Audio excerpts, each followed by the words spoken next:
Fala galera, aqui é o Ian. Hoje a gente vai para mais uma aula do nosso curso de Solidity. Só lembrando vocês que todo o conteúdo dessa aula e das aulas passadas está na apostila e você encontra o link para ela fixado no canal do Telegram e o link para o canal do Telegram está aqui na descrição. Hoje a gente vai falar de controladores de fluxo, que é como a gente define a ordem em que funções e certas condições vão ser executadas dentro do nosso programa. Para fazer isso, eu vou criar um script que verifica se um certo endereço está dentro de uma lista ou não. Então a gente vai estar utilizando condicionamento de if e else. Quem vem de outras linguagens já conhece condicionamentos. Loop, loop for, loop while, e a gente também vai estar falando um pouco do break, algumas palavrinhas-chave aí para estar lidando com esse fluxo, né? Então digamos que a gente tem uma lista de strings chamada, por exemplo, depósitos. Ela vai guardar os endereços de quem fez depósitos dentro desse contrato. Então, para verificar se o endereço existe, a gente poderia colocar, por exemplo, if endereço em depósitos, se a gente estivesse programando em Python, por exemplo. Porém, em Solidity, a gente não consegue verificar se uma variável está dentro de uma lista. A gente vai ter que verificar cada índice dessa lista se ele é igual ao endereço passado. Então vamos fazer isso para ficar mais claro. Então uma função verifica. Primeiro uma função para salvar os endereços, né?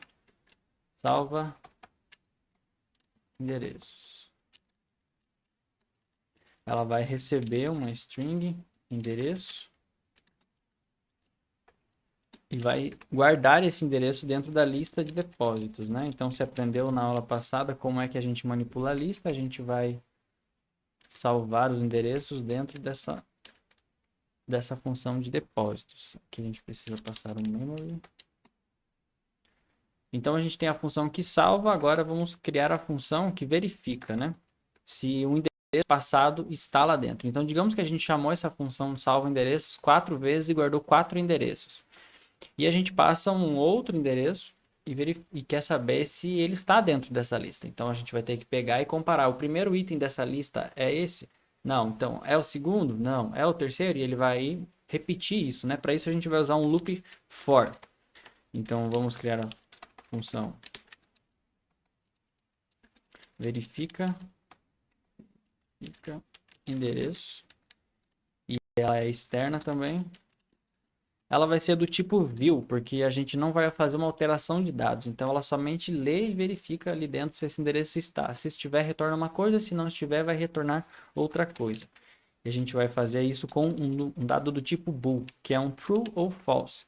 Então, se o endereço estiver lá dentro, vai retornar um true. Se o endereço não estiver lá dentro, ele vai retornar um false.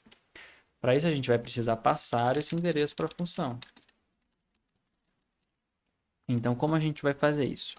Para definir loop em Solidity, vem uma herança lá de C, que é onde a gente tem que construir o loop, né? Não é igual Python, JavaScript e outras linguagens que você tem um loop praticamente pronto, né? Então, aqui a gente tem que criar for e a gente cria a variável i.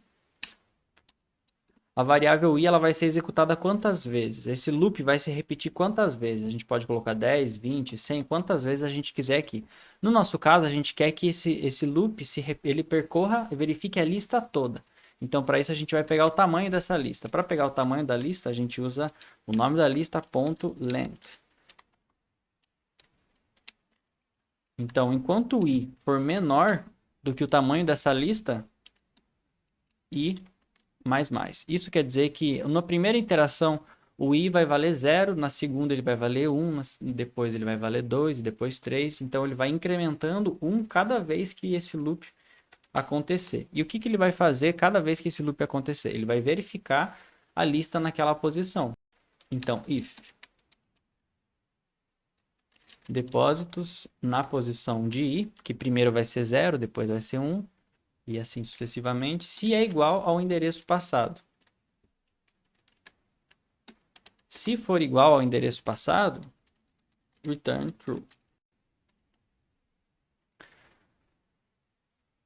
Ele pegou aqui. Vamos mudar aqui para o tipo address para ver se...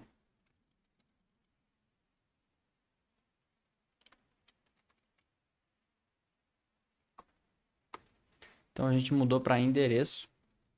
Então ele vai percorrer aqui e se o endereço estiver dentro dessa lista, ele vai retornar true. Se o endereço não estiver nessa lista, a gente poderia colocar aqui, por exemplo, um else return false. Porém, como aqui a gente está condicionando, se estiver, retorne true, se não estiver, retorne false, a gente vai quebrar o loop na primeira verificação, porque quando o return é executado, a função para. Então a gente não pode colocar o return false dentro da função. A gente vai ter que colocar ele fora da função. Que isso, a nossa lógica aqui é que se o loop percorrer a lista toda e não encontrar o endereço, então ele não está lá. Então ele sai do loop e retorna false. Vamos ver se vai funcionar. Vamos fazer deploy desse contrato.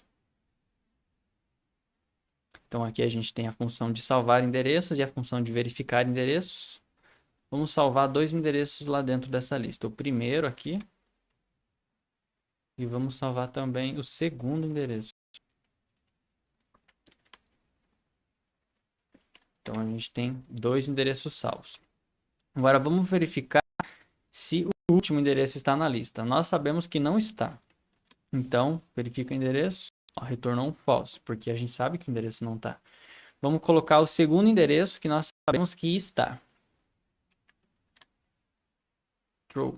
Então, a gente criou um pequeno loop que vai percorrer essa lista. Se a gente for salvar 10, 20 endereços aqui dentro dessa lista, esse loop vai ser executado 10 ou 20 vezes, independente do tamanho dessa lista, através dessa instrução aqui que pega o tamanho dela e vai fazer com que o valor de i vá incrementando desde 0 até chegar nesse valor total que foi definido aqui, né? Se o endereço estiver lá dentro, ele vai retornar true. Se não estiver, ele vai correr o loop todo, não encontrou, só resta ele retornar um false dizendo que ele não encontrou.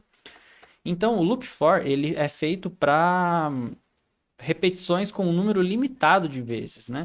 A gente tem o while, além de outras linguagens, sabe que o while, essa instrução aqui, while true, ela vai fazer com que o código fique rodando eternamente. Porém, dentro da blockchain, a gente não consegue fazer com que o código rode eternamente, porque cada bloco tem um determinado tempo e tem um limite de gas disponível, de computação disponível. Então, tudo que a gente coloca dentro desse while, em algum momento ele vai ter que parar.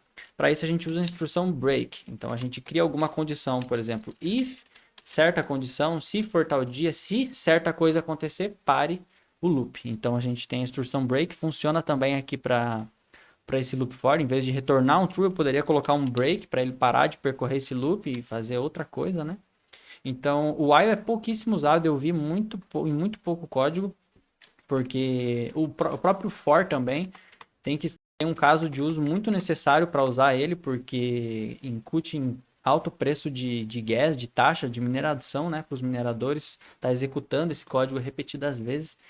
Então, essa instrução que a gente fez aqui, ela tem um jeito muito mais barato de fazer, foi só um exemplo para você entender como é que funciona os controles de fluxo, né? O for, o if.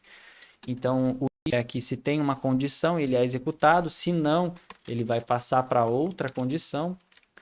E é isso, gente, para essa aula. Se você conseguiu entender, se ficou alguma coisa que você não entendeu, também deixa aqui nos comentários, eu vou te ajudar. Não se esquece de se inscrever no canal e deixar um like nesse vídeo para o algoritmo entender que esse vídeo deve ser entregue para mais pessoas. Até a próxima.